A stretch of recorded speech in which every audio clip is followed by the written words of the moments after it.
What's going on, y'all? It's Jay Small Reviews here, back at it again with another video. As you guys can see by the title, another wish list style video with my volume kind of wish list here, like a mock card. For those that, are around, I love booking hypothetical matches, what I think makes sense now and stuff like that. Just throwing ideas out in the air. Who knows what catches on just by putting something in the atmosphere. And obviously, we didn't get a volume card to end 2023. One of the most key cards of the year. It's had various big-time matches happen in it, grudge matches. We've had Cody determining matches. Obviously, it's not going to be happening at the end of the year. We've passed that, so that's kind of out the window. But still, it's still a big card on one of the staple series that people love. And I have a few matchups here I think that would fit it perfectly. Without further ado, let's just hop right into the card. So starting from the bottom of the card, we do have a bit of a rookie shot here, right? My one battle on the card, where I always think on big cards, that bottom slot could be used to let a newer talent open. And I got Unice versus JC. I think that would make the most sense here. I know some people would say Klutz versus Danny. I think just saying it's not on my card right now, but it would serve that same purpose in a sense. So if you want to sub that for that, I'm not mad at that. But I think Unice is really proven to be kind of the number one right now of the new guys. You take both of those new classes, the top sixes, you got 12 guys, and even obviously with half the time, because he's part of the newest class, he's had some of the most impactful performances. His hustle performance, like that. His Hansel battle, shout out to Hansel too. I think he's also been one of the better rookies himself, or new guys himself. New guys, rookies, you know what I'm talking about. But I think that was another great battle. And then recently, although Klutz was good in that too, I thought Unice was obviously cleared him and had kind of the more dominant performance. And he's ready to get out of that Martini's room. There's been a little bit of talk about that, and I think he has the capabilities of doing it. And Unice versus JC, they've already said, a few people have said, was the first battle talked about getting booked. We all know that JC's never opposed to just taking a lower tier guy or a newer guy, giving somebody a shot, and this allows JC to also get on the value card. He's not just giving a shot on any card. You get on a big series with it. It's a good look, for the vet. And then as for Unice, how could you not? It's already almost been booked. Style-wise, it makes sense. You let them open up the night, and also for this volume card, imagine like 100 to 150 people. You know what I'm saying? Like a little bit of space in there. Some people want it to be in an empty room, like battle in the middle of the desert. Nobody's got water. They're thirsty trying to battle. I don't want to do that. I don't want no empty room, rooftop, none of that. Give me just that traditional volume, man. Room is a little bit packed out. It's probably going to be a lot of staff, but sell some tickets. Maybe upscale them tickets, right? You got to make some money back on these events, especially with some of the names I'm going to talk about booked on here. But a little return to form to volume 1 through 5. If you guys remember the names on those cards, the amount of people that were kind of around there, even though it wasn't a lot of staff, you're going to have to find some middle ground there, I think, with letting fans do an event like this. But either way, I think Unice versus JC has great energy to open up a night like that and kind of get a crowd like that going. And then the second battle I got to mention, a little bit of a curveball here. Some will like it, some won't. But I got Tay Roc versus Marv 1. Now, this one's a little bit interesting because obviously Marv hasn't been back on URL in a minute. And when he is on URL, it doesn't exactly have the greatest track record. But he has had an under the radar 2023. And I noticed that the MC specifically appreciate Marv's work, his material. And Roc said he's open to battling Marv. And realistically, the only other matchup I can think of the big matchups for Tay Roc, K and Easy. Off league, off URL, one of them probably not going to happen no matter what, right? But those are like some of the bigger ones. Then you get to Roc and Jerry, which has been talked about. I say you save that for a big stage. It just makes more sense. Jerry's obviously kind of captured some moments now in the big stage. It might even really be what his strength is when it comes down to it. And he's kind of earned getting the biggest check and getting the biggest moment possible out of that battle. So you could save that for there. If Roc's opening a battle in Marv, we don't got that many opponents for Roc. I'm not going to lie. We've had Roc out here battling Stumbles and Snake Eyes. You know what I'm saying? This is a much better use of his time. Like, if you're gonna throw some odd matchups, much better use of his time, our time, everyone's time. Even if you think Roc's still going to win this battle clear, Marv just has the potential to give way more of a fight or just give better footage no matter the result. So I think Roc versus Marv is a battle that it appeases a lot of people. You get a Roc battle on there. Marv, who hasn't been back in a minute, brings in some other eyes, that watch other types of work, his King of the Dot work, some of his local league work, just makes sense. Then into kind of the upper half of this card, I do have Fonz versus John to Don. This is one I've talked about for a minute, and I just think it makes sense now because I want to see Fonz take all types of top tiers. I don't got no specifics like I did last year. Like, we were waiting for the Suge battle. That's what we'd been waiting on for a minute. He built up to that, and he obviously did what he was supposed to with a breakout SM performance. Then he goes after that. After his biggest win on a Summer Madness, he goes and gives Wusa a shot, right? Which I would is a little bit puzzling, even though he won clear, so it works out or whatever. But this year, I want to see Fonz for the most part. I want to see 5 or 6 top tiers in this resume. You know what I'm saying? He had about 5 or 6 battles last year, counting some off-league work, but he had like 4 main 3-round battles on this resume. This year, I want to see that versus all top tiers. He's had a hit list. Came into our space the other day when we were chopping the LTBR list, and he was talking about, I want Rex, I want Geechee, I want John, I want Chess. He called out all types of names. And I just think John is a good style clash for him, man. You get the heavy puncher. John is no stranger to this because he beat Nitty in a volume. You know what I'm saying? So maybe he has a little bit of a recipe of how to deal with a bar for bar guy in there.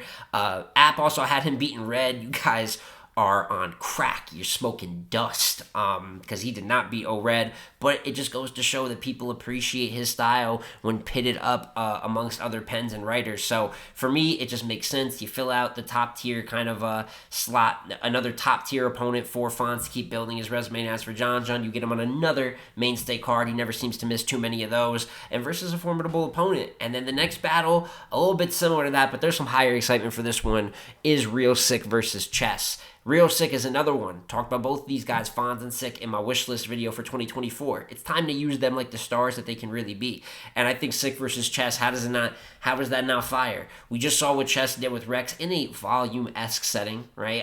Who knows if that would be the volume room or not, but Sick even said, I want to get Rec in that exact room. And I believe Sick, who did Sick call out? He called out, I think it was Roc, Nitty, and Chess? It might have just been, I know he called out some plates on King of the Dot as well. I believe he had Ilmac, a couple other people, but I know he called out Roc, Nitty, and I think it is Chess. Sick versus Chess makes sense. Chess is just, why not? I think, especially against these UM1 cats, there's so many battles here that Chess specifically has like the great energy and bar for bar nature, but still, and can match them. Like sometimes like a Fonz and a John, it's a top tier challenge, but it's more about the strategy. How is he going to handle this? Can he punch straight through it? Does he have to do a little bit more than that? Sick and Chess, I'm here for bars and energy. That's all I'm here for. And that's the type of thing that makes a volume great. When you can put guys like this that already can be explosive on big stages, and you compact that, get them a little bit more into the technical aspects. We know like really how layered both of their pens can be and rapping ability. So many reasons to book Sick versus Chess. You could even debate it's better for a big stage,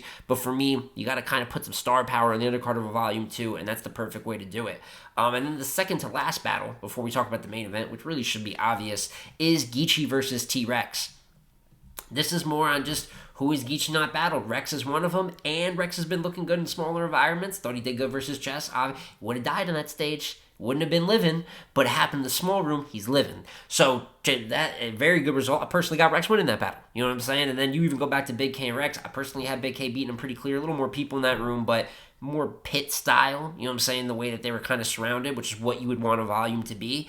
And Rex was I thought he was good in that, even though I got him losing. So why not? As for the Geechee side of things, listen, when Geechee's battling down, he's got a little bit of that same disease Charlie got. I don't give a fuck-itis, you know what I'm saying? There's times where Geechee just spontaneously in the middle of the battle kind of stops giving a fuck when he's winning versus Vet. We've seen what he did against J Mills, Holohan series this year. We don't expect Rex to be better than that, but I've also seen Rex just show up for many years up until recently and kind of scared the shit out of me with some of these performances. So I think I just want to acknowledge that there is some, there could be some worry when booking this, but it makes sense right now more than ever, and I think would go as like a great co-headliner to the obvious main event. That is Lux versus Nitty, and I saw a tweet yesterday. I was looking at Twitter, saw a tweet from Nitty saying, who would y'all want me to battle next if it ain't Lux? Respectfully, I answered Calico or Sick. I think they're good battles, but I just want to say here, we don't really want to see you battle anyone of the fuck else but Lux. That's not, so let's not make it fun. Then he called out Easy right after, you know what I'm saying? So I think that's obviously quite interesting. A little bit of dialogue there. Easy was saying, are you allowed to come to the trenches? I guess Easy's just going to battle in the trenches all year. By the looks of it, there's a good chance at that. So I don't really know how much. I think it obviously would be a good matchup. I'm not buying too much on any of that. It's funny because Easy just hasn't talked in weeks, and there Easy is talking about who's allowed to do what. But with that being said, I just Lux versus Nitty is the main event to book here. I wanted a volume card, and there's been a little bit of talk as well, and I already talked a little bit on this channel, and I'm pretty sure with the way that they've announced it, the battle will be going down. URLs had their moments, but we could at least hope. I don't think that they would pull him out and say it's locked in, and then get, remember when DeAndre Jordan went like backdoor the Mavericks and all that? He verbally agreed to the contract but didn't sign it. I don't really think that would go down to them again. But we'll see what it is. But this is clearly the battle that you put main event volume. You got to meet somewhere in the middle because you do still have to financially benefit off of it. And I see some people that want the big stage and there has to be some type of middle ground because I just don't think you put it on 1,000-person venue. I think it would still be pretty good, but I just think it has the best chance to be a best back and forth battle the smaller the room. You're saving Lux. Maybe, I don't know, but I want great footage. I want great battles, and we've seen what RB. I'll keep repeating it because I think it's great. What RB did with the Blue Room, showing that you can have mega matches in the pit style, and it hits just as good as any battle of the year.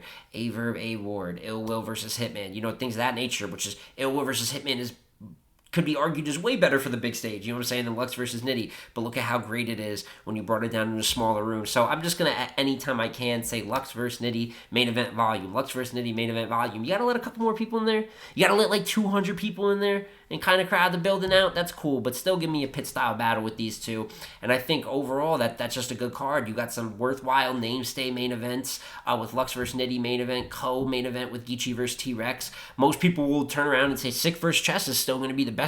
I bet it's going to be better than anything here. It has the ability to steal the show. Fonz versus John, good top-tier work. Roc versus Marv 1, good top-tier work. A little bit of a different matchup, get some different eyes in the battle. And then Unice versus JC.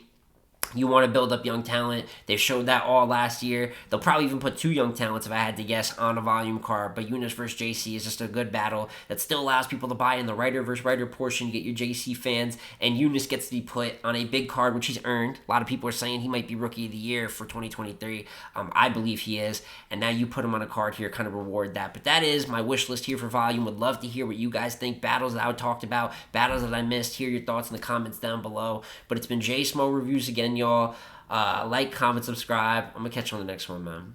Peace.